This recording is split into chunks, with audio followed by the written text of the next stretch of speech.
my name is Abigail. I have been a Girl Scout for 13 years, and this is my almost third year in Taekwondo. This is my instructor. Would you like to tell us about yourself? Sure. My name is Paul Burgess. I've been in Taekwondo for 13 years. I fought Golden Gloves in high school and in college a little bit.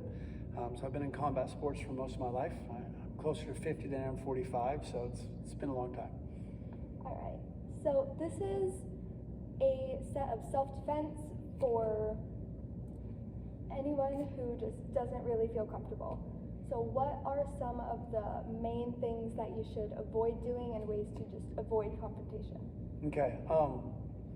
Self-defense is a misnomer, is a name. Self-defense is actually a legal term that is normally used to defend assault. Most people in self-defense industry associated with the ability to fight. Those are two different things. The ability to fight is the ability to assault another human being. Self-defense is actually using that to defend yourself. And there's a lot of other ways to do that. For young people, the advice I give is stay in groups. Make sure that the groups you're with are doing good things. If somebody in your group is involved in doing some illegal, mean-spirited, those kinds of things, try and avoid those people and those kinds of groups of people. If you're out having a good time, stay with your group, stay connected. Make sure you know what your group's wearing, what your group's dressed. You have a reunion point if you're in a big group, like Gen Con downtown where there's 70,000 people. You know, if you're out with 5 or 6 friends, make sure if you split up, you have a designed place to meet up again. Stay in crowds. There is safety in crowds. There's not safety one-on-one.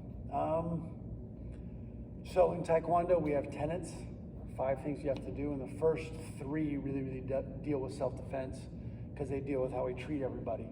The first one's courtesy, and if you're always nice to the people around you, that's a number 1 way to make sure you have good self-defense, because never a reason for people to be upset. The second tenet's integrity. If you always do what you say you're going to do, be who you say you are. That's another long road, long step into being safe, because it just creates a lot less tension in life.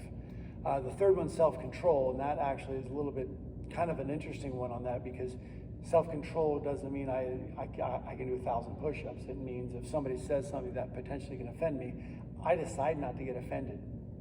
I decide not to react emotionally. It's a decision that can be made, and by treating everyone with courtesy, being a person of integrity, and having self-control, it really creates a safe space around you. You combine that with, if you're going out to have fun, stay in groups. Make sure you go out with groups. Don't be alone with people you don't know. That's kind of seems like a pretty basic thing to me, but you never know. It's having to use physical force in self-defense is the absolute last ditch effort. I've been fighting my whole life. If somebody held me up at knife point, asked for my wallet, I'd hand them my wallet. So the number 1 thing to do is to, instead of encourage what they're doing, is to just give them what they want? Yeah. There's obviously boundaries to that. You know, if somebody wants my wallet, sure, here. If somebody wants my daughter, it's a whole different conversation. Mm-hmm. You know, there's obviously boundaries to that. You know, if I'm in a position where somebody's asking me for my daughter, I put myself in a horrible situation. There's probably 5 or 6 decisions I made going up to that point that I need to rethink. Mm-hmm.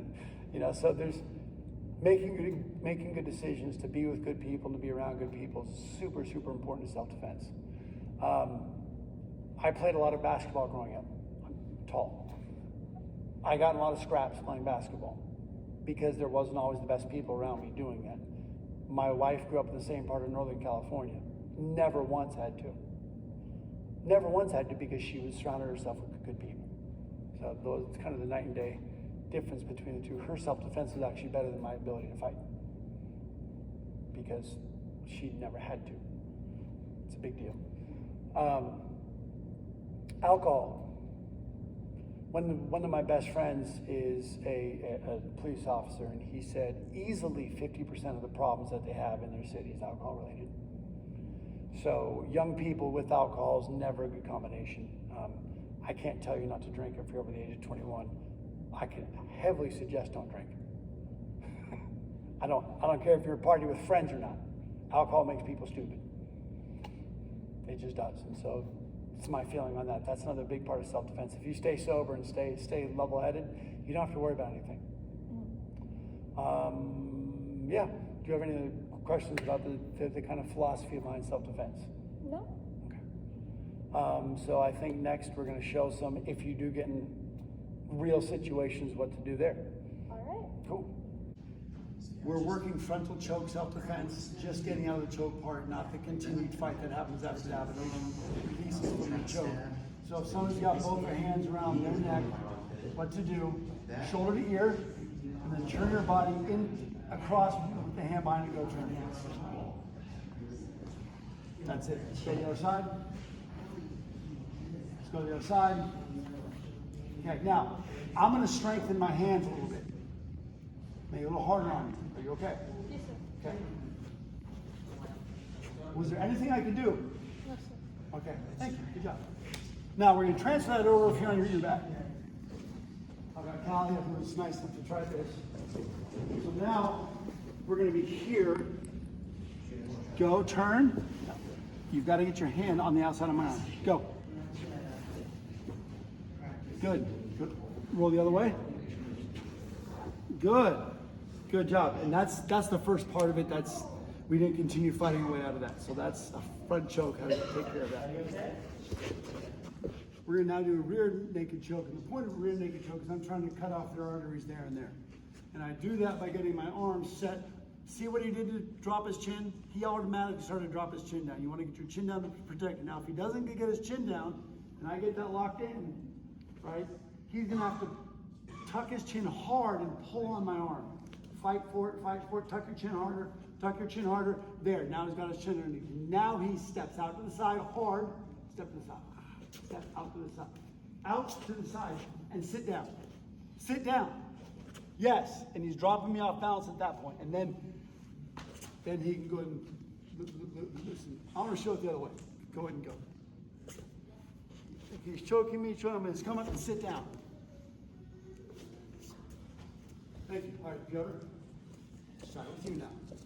Piotr's good 50 pounds lighter than Jesse. He's already got his chin down. He's already fighting it. I'm not going to be nice to him now. Well, how are you going to get over to the side? Get over to the side and drop your weight, Piotr. Yes, good job. You see how it's from off balance? But you got to do something with me now. Where did I put my knee? Feel where I put my knee? Sir, you got to do something about that. Do you see how long he's lasting? I'm actually squeezing hard. His face is going to be nice and red after this. But he can breathe because his chin's in the right spot. Good job, good job, good job. Good job. He's all pink in the face because that's where I was squeezing, but he's breathing. He's doing fine. Nice job here. This next piece is a knife monkey. He pulls a knife on me, says, give me all your money. Here's the best self-defense in the world. Here you go. You okay? Good. Can I get you anything to eat? No, I'm good. You good? Okay, cool. Thank you. Somebody's mugging you with a gunpoint or a knife point. That's the #1 self-defense. Don't engage. Give them what they ask for. You can get all that back. Now, if he's going to attack me with that knife, and he knows what he's doing, his front arm is going to be used as a shield so he can typewriter with the back hand, stabbing me fast as many times as he can. My job is to deal with the front hand first, and then deal with the back arm and shoulder so I can make sure that he can't keep stabbing me. I'm going to get stabbed a couple times in this. There's no way around that. So that's why you give him your wall and stuff. So he's going to attack, come in here, I'm going to come in here, we're going to fight. Like that.